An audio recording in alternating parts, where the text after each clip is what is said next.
Pace Ebene, salam damai dan kebaikan. Kembali bersama saya Saudara Alam Saragi dalam renungan singkat. Pada video renungan kali ini saya akan merenungkan dua bacaan hari ini yang diambil dari Injil Yohanes bab 8 ayat 21 sampai 30 dan bacaan kedua diambil dari kitab Bilangan bab 21 ayat 4 sampai 9. Judul renungan ini saya buat adalah Yesus adalah keselamatan. Dalam Injil dikisahkan bagaimana hubungan antara Yesus dan Allah. Yesus mengatakan kepada orang banyak, "Kamu akan mati dalam dosamu, sebab jikalau kamu tidak percaya bahwa Akulah Dia, kamu akan mati dalam dosamu." Selama Yesus hadir dan berkarya di tengah-tengah umat Israel, semua orang bertanya-tanya apakah Yesus adalah Mesias, Kristus, yakni orang yang sedang mereka nantikan itu. Mesias yang mereka nantikan bukanlah Mesias rohani, tetapi Mesias politik yang bisa membebaskan mereka dari penjajahan kerajaan Romawi, sama seperti Musa yang membebaskan mereka dari Mesir. Pada perikop ini diperdebatkan bahwa apakah Yesus benar-benar anak Allah dengan suatu hubungan yang sangat erat sehingga ia dan Bapa menjadi identik dalam kehendak, karya, dan kata. Mari kita ingat kembali, dalam pengajarannya, Yesus selalu menyatakan dan menyebut dirinya, yakni yang diutus oleh Bapa dari atas dan dari surga. Pernyataan Yesus, "Akulah Dia," mengungkapkan nama ilahi yang diwahyukan Musa, yakni Allah Israel satu-satunya, Allah yang sejati.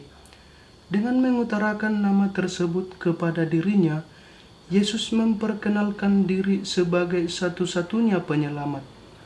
Dengan mengatakan siapakah Yesus sebenarnya, orang Yahudi memperoleh kesempatan untuk mengenalnya.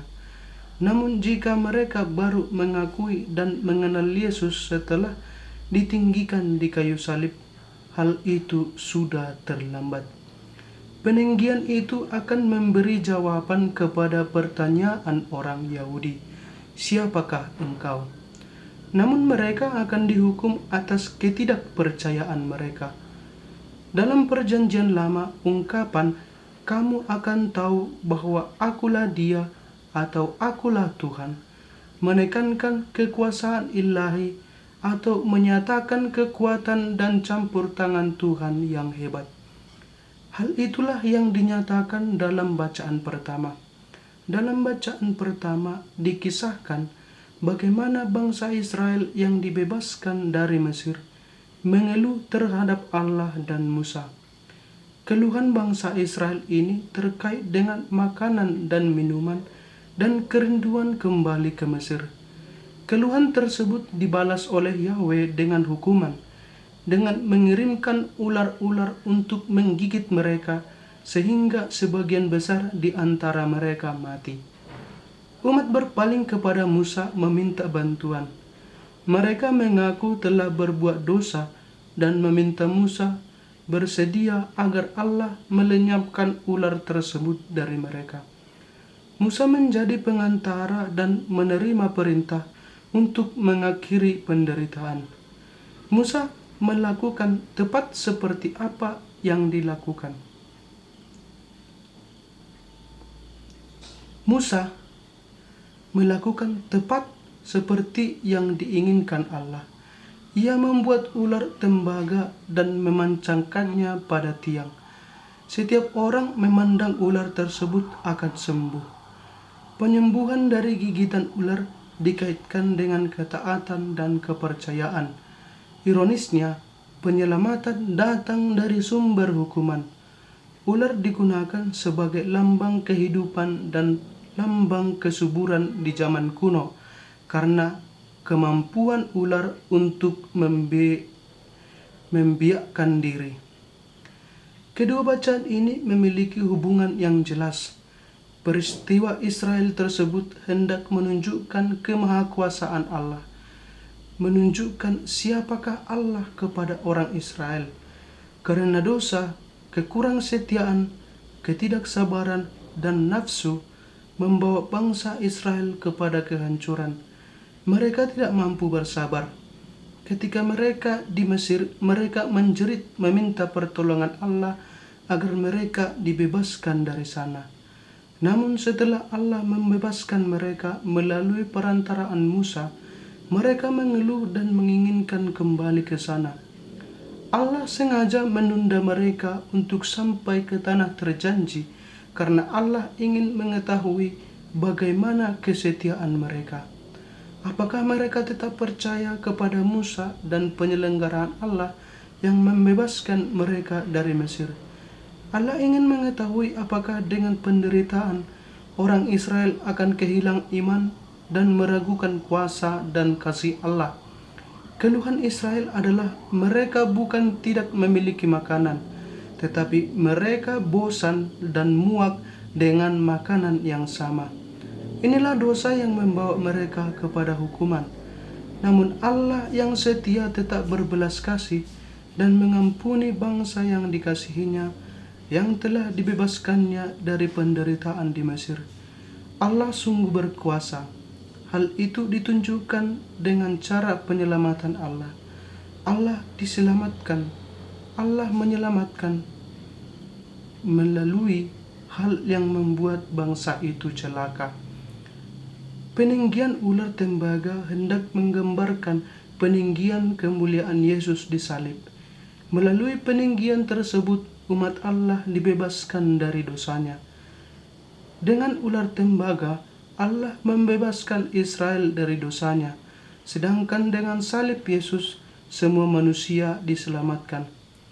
Hukuman dijadikan Allah sebagai sarana keselamatan. Bagi orang Yahudi, salib adalah penderitaan, kehinaan, dan kebodohan.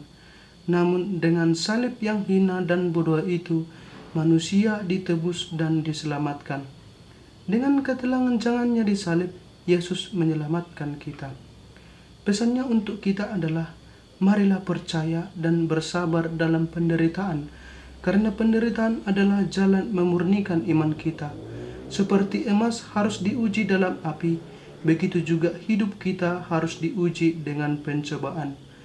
Iman yang sungguh-sungguh adalah iman yang setia dan tetap punya pengharapan. Penderitaan memang harus kita tanggung, karena sebagai pengikut Yesus, kita harus menanggung salib kita masing-masing. Untuk semakin serupa dengan Yesus, berarti semakin serupa juga dengan penderitaannya. Seperti salib dan ular tersebut, cobaan yang kita miliki dalam hidup itu jugalah yang nantinya akan menyelamatkan dan menjadi jaminan penebusan kita. Ingat, Allah pada hari ini menyatakan siapa dirinya, yakni Allah yang berkuasa atas hidup. Jika hidup kita hanya begitu-begitu saja, apa yang kita harapkan belum terpenuhi, dan kita selalu membandingkan hidup dengan orang yang kurang beriman tetapi berkelimpahan, maka bersabarlah. Seringkali kita menyaksikan orang beriman memiliki banyak pergumulan hidup, kemalangan, ketidakberuntungan, kegagalan, sedangkan orang yang kurang mengenal Allah memiliki hidup yang baik, sejahtera, berkecukupan, dan sukses. Mari kita yakinkan diri kita bahwa Allah menjadikan mereka tersebut sebagai alat untuk meneguhkan keyakinan kita. Allah menggunakan mereka untuk menguji kepercayaan dan iman kita.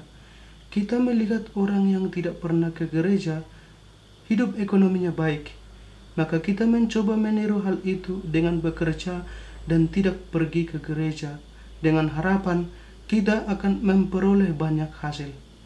Bukankah kita perlu meminta kekuatan dan penyertaan Allah agar kita kuat menjalani pencobaan yang diberikannya, dan agar apa yang kita kerjakan sungguh diberkati Tuhan sehingga berkenan kepadanya. Semoga renungan singkat ini berguna bagi kita semua. Pace Ebene.